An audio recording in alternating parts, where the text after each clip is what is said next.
اعوذ باللہ من الشیطان الرجیم، بسم اللہ الرحمن الرحیم۔ سورہ لقمان، سورہ نمبر 31۔ نام: اس سورہ کے دوسرے رکوع میں وہ نصیحتیں نقل کی گئی ہیں جو لقمان حکیم نے اپنے بیٹے کو کی تھیں۔ اسی تناسب سے اس کا نام لقمان رکھا گیا ہے۔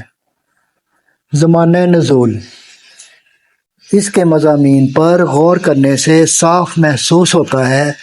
کہ یہ اس زمانے میں نازل ہوئی ہے جب اسلامی دعوت کو دبانے اور روکنے کے لیے جبر و ظلم کا آغاز ہو چکا تھا اور ہر طرح کے ہتھ کنڈے استعمال کیے جانے لگے تھے، لیکن ابھی طوفان مخالفت میں پوری شدت اختیار نہ کی تھی۔ اس کی نشاندہی آیت نمبر 14 اور 15 سے ہوتی ہے، جس میں نئے مسلمان ہونے والے نوجوانوں کو بتایا گیا ہے کہ والدین کے حقوق تو بے شک خدا کے بعد سب سے بڑھ کر ہیں، لیکن اگر وہ تمہیں اسلام قبول کرنے سے روکیں اور دین شرک کی طرف پلٹنے پر مجبور کریں تو ان کی یہ بات ہرگز نہ مانو۔ یہی بات سورہ عنکبوت میں بھی ارشاد ہوئی ہے، جس سے معلوم ہوتا ہے کہ دونوں صورتیں ایک ہی دور میں نازل ہوئی ہیں، لیکن دونوں کے مجموعی انداز بیان اور مضمون پر غور کرنے سے اندازہ ہوتا ہے کہ سورہ لقمان پہلے نازل ہوئی ہے، اس لیے کہ اس کے پس منظر میں کسی شدید مخالفت کا نشان نہیں ملتا، اور اس کے برعکس سورہ عنکبوت کو پڑھتے ہوئے محسوس ہوتا ہے کہ اس کے نزول کے زمانے میں مسلمانوں پر سخت ظلم و ستم ہو رہا تھا۔ موضوع اور مضمون: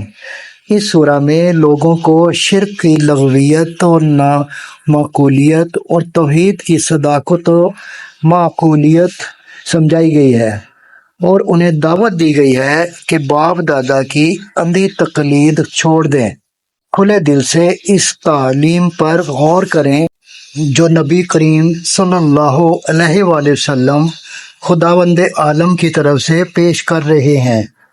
اور کھلی آنکھوں سے دیکھیں کہ ہر طرف کائنات میں اور خود ان کے اپنے نفس میں کیسے کیسے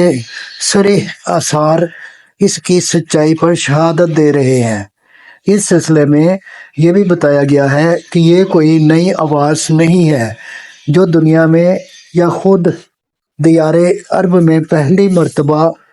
ہی اٹھی ہو اور لوگوں کے لیے بالکل نامانوس ہو۔ پہلے بھی جو لوگ علم و عقل اور حکمت و دانائی رکھتے تھے وہ یہی باتیں کہتے تھے جو آج نبی کریم صلی اللہ علیہ وآلہ وسلم کہہ رہے ہیں۔